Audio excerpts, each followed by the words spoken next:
E aí, pessoal, tudo bem com vocês? Desde que saímos do ciclo ideal, a cada parâmetro que vamos introduzindo, a performance do nosso sistema só vem despencando. Eu não estou suportando mais. Eu estou no limite, Brasil. Então, hoje, vamos ver as configurações mais utilizadas em sistemas de refrigeração por compressão de vapor e o que podemos fazer para melhorar o copy do nosso sistema. Meu nome é Fábio Falavena e você está no Sala de Máquinas. Vamos partir de um ponto já conhecido, o ciclo básico de refrigeração.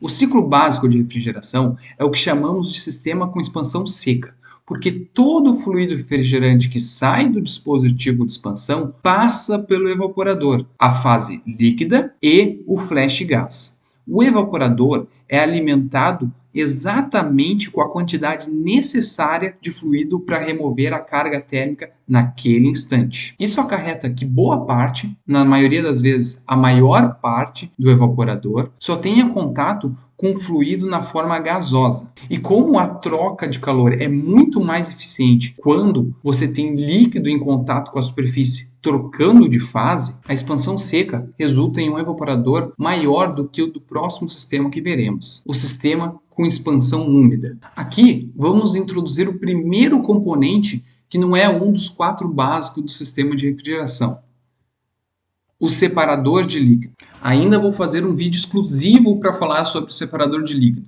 função, dimensionamento, controles. Se quando você estiver vendo esse vídeo eu já tiver feito, eu vou deixar o vídeo aqui nos cards. Para prosseguirmos, o seu nome é autoexplicativo da sua função, que é separar a fase líquida do vapor. Ele faz com que, na hora da expansão, o flash gas se separe da fase líquida e seja direcionado direto para a sucção do compressor, sem passar pelo evaporador. A alimentação do evaporador pode ser por gravidade ou através de uma bomba de fluido.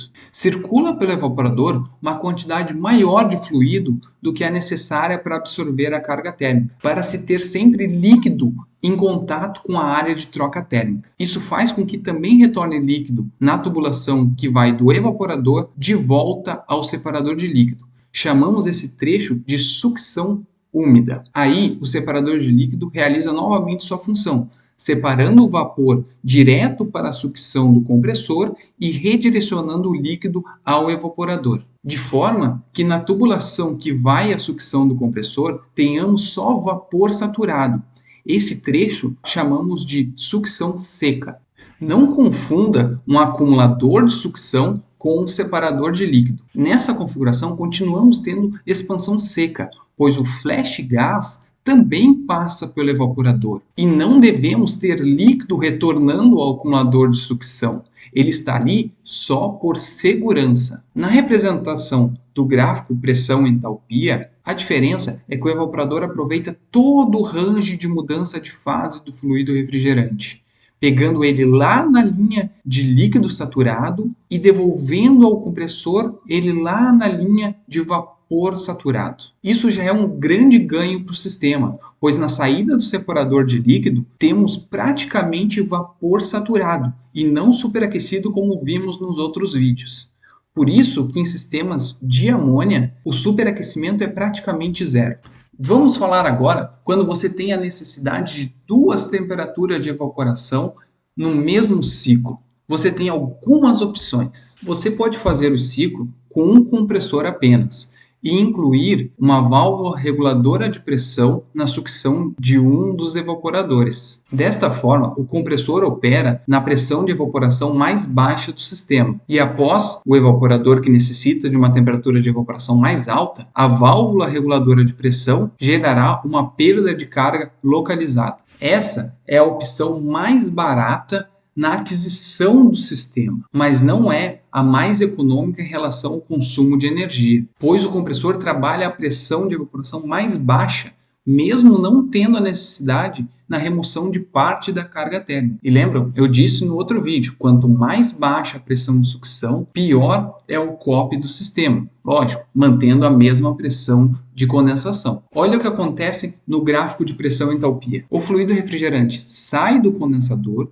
e parte evapora a uma pressão mais baixa e parte evapora a uma pressão mais alta. A parte que evapora a pressão mais alta, ao sair do evaporador, passa pela válvula reguladora de pressão, que gera uma perda de carga localizada, levando o fluido à pressão de evaporação mais baixa do sistema. Quando os fluidos se reencontram, eles vão retornar ao compressor a um superaquecimento médio, proporcional às vazões de massa de cada evaporador. Também podemos adotar essa solução com separadores de líquido.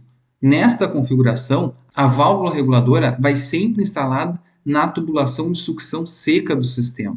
Essa solução é bem adotada quando a carga térmica que necessitamos remover a temperatura de evaporação mais alta é muito menor do que a carga térmica que realmente necessitamos na temperatura de evaporação que o compressor irá operar. Mas quando não é isso que acontece, a alternativa é incluirmos outro compressor para receber essa massa de fluido refrigerante à temperatura de evaporação mais alta. Nessa opção, você terá 2 compressores, 2 dispositivos de expansão e 2 evaporadores, mas apenas um condensador. Essa solução não é muito adotada quando você tem sistemas com fluidos refrigerantes fluorados, os populares freons, porque é difícil você equalizar o retorno de óleo quando você tem cárteres com pressão de sucção diferente. O que se faz muito são 2 circuitos de condensação em um único equipamento. Mas aí você tem 2 circuitos básicos de refrigeração. É mais comum vermos esta configuração de sistema em sistemas de amônia, aí utilizando separadores de líquido. Vamos seguir o fluxo.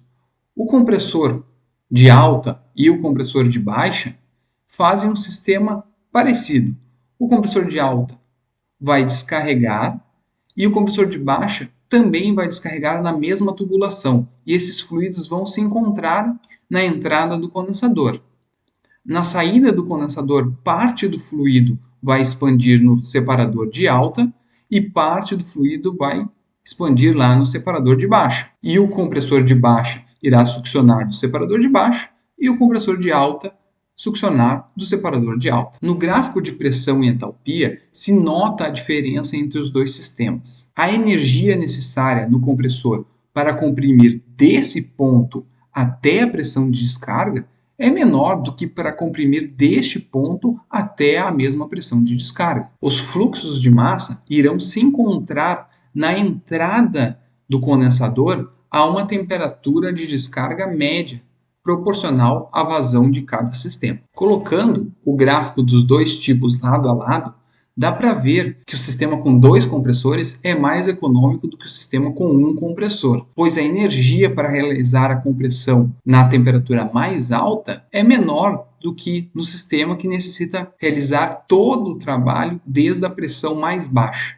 Como falamos no vídeo, o ciclo ideal e o gráfico de pressão e entalpia, se você não viu, clica aqui nos cards que você vai entender melhor o que vamos falar agora. Quanto maior a diferença de temperatura entre a evaporação e a condensação, menor é o rendimento do nosso sistema. Também, maior será a temperatura de descarga do nosso compressor e pode chegar a temperaturas prejudiciais ao óleo lubrificante. Outra coisa que acontece é que quanto maior a taxa de compressão, que é a divisão da pressão de descarga pela pressão de sucção, maior será o desgaste das peças do nosso compressor. Então, como conseguimos atingir temperaturas de evaporação baixas se estamos travados na temperatura de condensação pelas condições que o meio ambiente nos fornece? Bom, temos algumas opções. Uma das opções muito utilizada é o sistema em cascata. Vamos ver na tela como é esse sistema. Nesse tipo de sistema, você faz 2 ciclos básicos de refrigeração.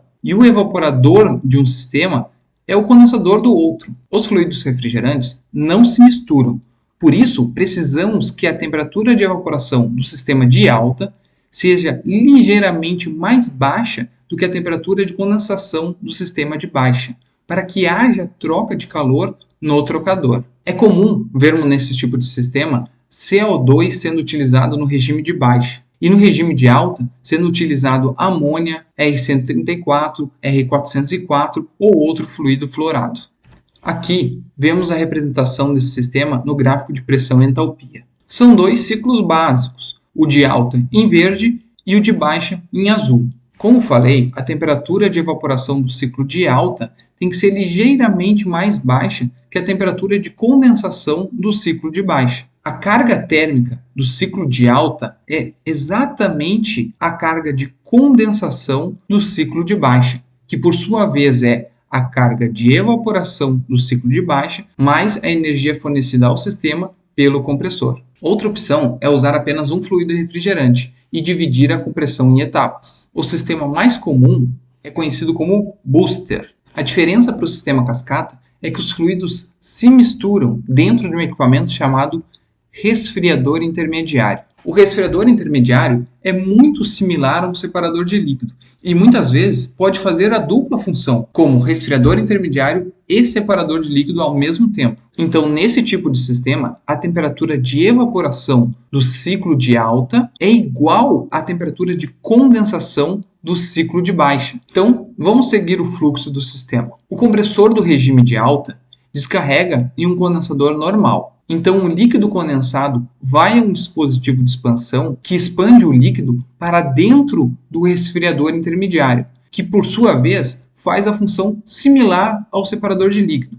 Separa o flash gas direto à sucção do compressor e acumula uma quantidade de líquido condensado. Agora, uma temperatura e pressão intermediária do sistema. No regime de baixa temperatura, o compressor descarrega a descarga dentro do líquido do resfriador intermediário. Por isso, a pressão de condensação do regime de baixa é igual à sucção do regime de alta. Essa descarga dentro do líquido do resfriador intermediário faz com que os fluidos se misturem, condensando parte dessa descarga e evaporando parte desse líquido acumulado dentro do resfriador intermediário. Então, pegamos parte desse líquido acumulado e levamos ao dispositivo de expansão do regime de baixa, que irá expandir esse líquido para dentro do separador de líquido do regime de baixa temperatura. Então, podemos alimentar um evaporador por gravidade ou por bomba. O fluido volta do evaporador para o separador de líquido, que separa o líquido do gás, redirecionando o líquido ao evaporador e o vapor saturado à sucção do compressor do regime de baixa. Vamos ver essa configuração de sistema no gráfico de pressão e entalpia. Aqui, vimos o regime de alta, representado em verde, e o regime de baixa, representado em azul. Percebemos que a pressão de evaporação do regime de alta é igual à pressão de condensação do regime de baixa, que não poderia ser diferente, já que os fluxos se misturam. A carga térmica do regime de alta é igual à necessidade de condensação do regime de baixa, que por sua vez é a carga térmica do regime de baixa mais a energia fornecida ao sistema pelo trabalho do compressor. Isso quando não aproveitamos o regime de alta para atender uma outra carga térmica também. Desta forma, aqui o resfriador intermediário faz a dupla função, resfriador intermediário e separador de líquido. O compressor de baixa continua descarregando a descarga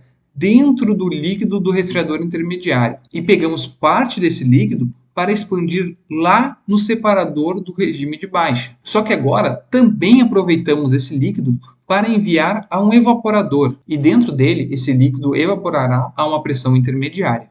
Quando temos essa configuração de sistema, normalmente escolhemos a pressão intermediária pela necessidade de temperatura que necessitamos nesse evaporador. Na indústria, é muito comum termos menos 10 como a temperatura de evaporação intermediária, pois é a temperatura que necessitamos nas câmaras de produtos resfriados, e menos 35 ou menos 30 na evaporação do regime de baixa, pois é a temperatura que necessitamos nas câmaras de produtos congelados. Beleza, mas quando não vamos utilizar o regime de alta para atender outra carga térmica? Como fazemos para saber qual a pressão intermediária mais vantajosa, a que nos resultará em um melhor COP geral do sistema? A maioria dos livros nos mostram essa equação. Aqui, PI, que é a pressão intermediária do sistema, é igual à raiz da multiplicação da pressão de condensação do regime de alta vezes a pressão de evaporação do regime de baixa. Reparem que dentro das chaves, do lado de PI, P condensação e P evaporação, tem a abreviação de ABS, de absoluto. Você pode utilizar qualquer unidade de pressão, só que essa pressão tem que estar na escala absoluta. Mas essa equação nos leva ao melhor copo possível?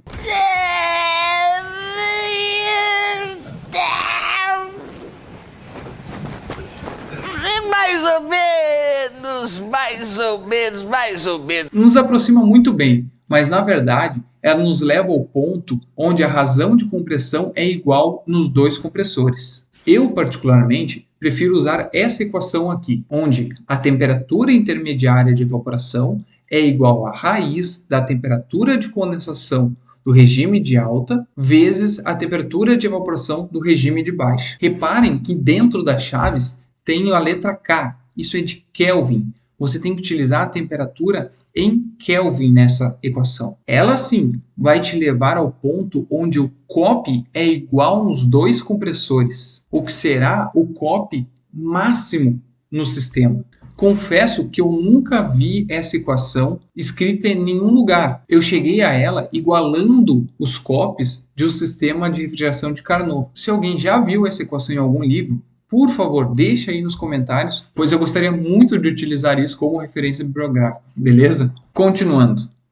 O sistema booster também dá para fazer só com um compressor, utilizando um compressor a pistão. Você separa alguns pistões para fazer o regime de alta e outros pistões para fazer o regime de baixa. Esse tipo de compressor é conhecido como duplo estágio ou sistema compound. O funcionamento do sistema é o mesmo. Outra variação do regime booster é, ao invés de você pegar o líquido do resfriador intermediário para evaporar no separador de líquido do regime de baixa, você separa o líquido antes de evaporar no resfriador intermediário e faz com que parte dele passe por uma serpentina que estará inundada no líquido dentro do resfriador intermediário, mas sem se misturar. O líquido que passa por dentro da serpentina ainda está à pressão de descarga do regime de alta. Daí esse líquido resfria pra caramba e se expande só lá no separador de líquido do regime de baixa. Mas qual a vantagem disso em relação ao outro tipo? Quase nenhuma. Tanto que quase não se vê novas instalações saindo dessa forma. O único motivo que eu vejo para fazer isso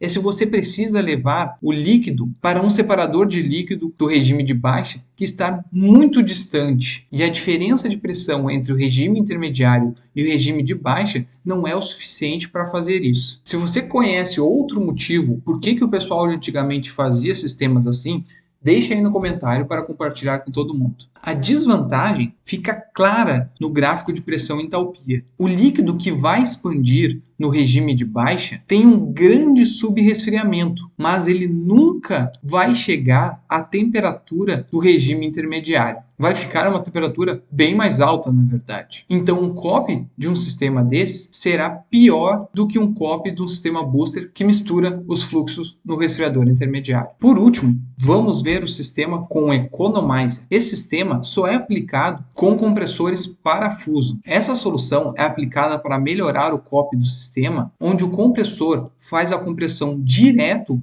do regime de baixa temperatura para a pressão de descarga do regime de alta, como por exemplo, pegar uma sucção a menos 35 e descarregar direto para a temperatura de condensação a mais 35. Como funciona o Economizer? O compressor parafuso ele recebe a sucção do sistema em uma área maior do fuso e vai afunilando o gás até a descarga. No Economizer, você coloca uma conexão no meio do compressor, no meio desse processo de compressão, que vai ter uma taxa de compressão menor do que a total do compressor. E o sistema Economizer vai se aproveitar disso. O compressor descarrega ao condensador e o líquido condensado vem ao trocador Economizer. Esse trocador pode ser um casco-tubo, um trocador a placas, diversos tipos. O líquido é separado e parte expande nesse trocador e parte simplesmente passa por uma serpentina ou pelo outro lado do trocador a placas. A parte do líquido que expande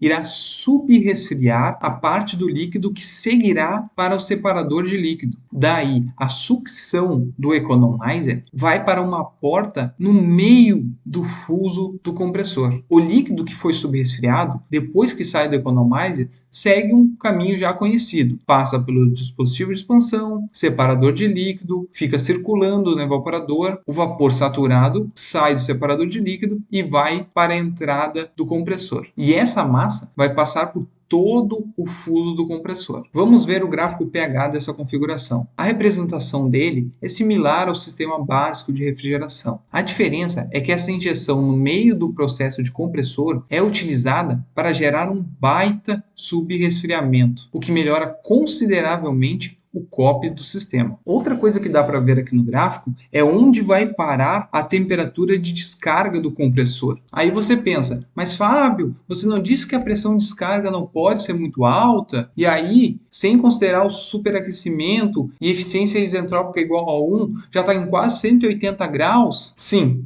falei, mas aqui nós temos um compressor parafuso. E um compressor parafuso é quase uma bomba de óleo. E muitas vezes o fluxo de óleo pelo fuso de compressão é maior do que o fluxo de fluido refrigerante. Então, o calor que está sendo gerado pelo processo de compressão vai sendo transferido para o óleo que está junto no fuso do compressor. E a temperatura de descarga acaba sendo bem mais baixa. Para vocês terem uma ideia, um compressor que faz o regime de menos 35 mais 35 com ou sem economizer vai ter uma temperatura de descarga entre 80 graus Celsius. Tudo por causa do óleo que anda junto na compressão. Para finalizar, vamos comparar o COP dos três sistemas. O booster normal, o booster com a serpentina dentro do RI e o sistema Economizer. Aqui temos um sistema booster comum, onde os fluxos se misturam dentro do resfriador intermediário. Considerei temperatura de evaporação de menos 35, condensação mais 35, sem superaquecimento e sem subresfriamento, isentrópica igual a 1, e com isso chegamos a um COP do sistema de 2,893. Já um sistema com serpentina dentro do resfriador intermediário,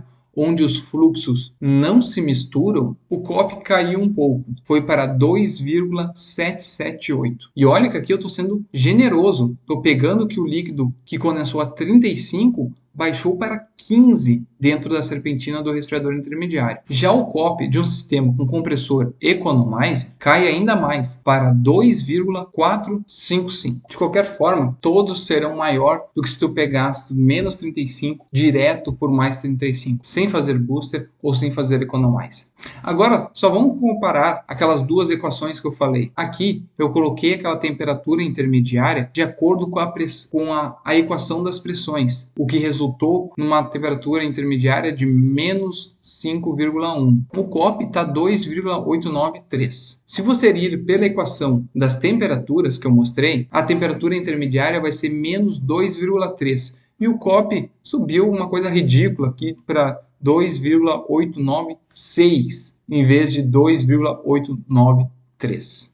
Bom, pessoal, por hoje era isso. Qualquer dúvida ou sugestão para próximos temas, deixe aí nos comentários. Se tiver várias dúvidas, eu faço um vídeo só com respostas. Ou se tiver várias dúvidas sobre o mesmo tema, eu faço um vídeo específico para esse tema. Para não perder os próximos vídeos, não esqueça de se inscrever no canal e ativar as notificações. Muito obrigado por assistir o vídeo até aqui. Até a próxima e te vejo na sala de máquinas.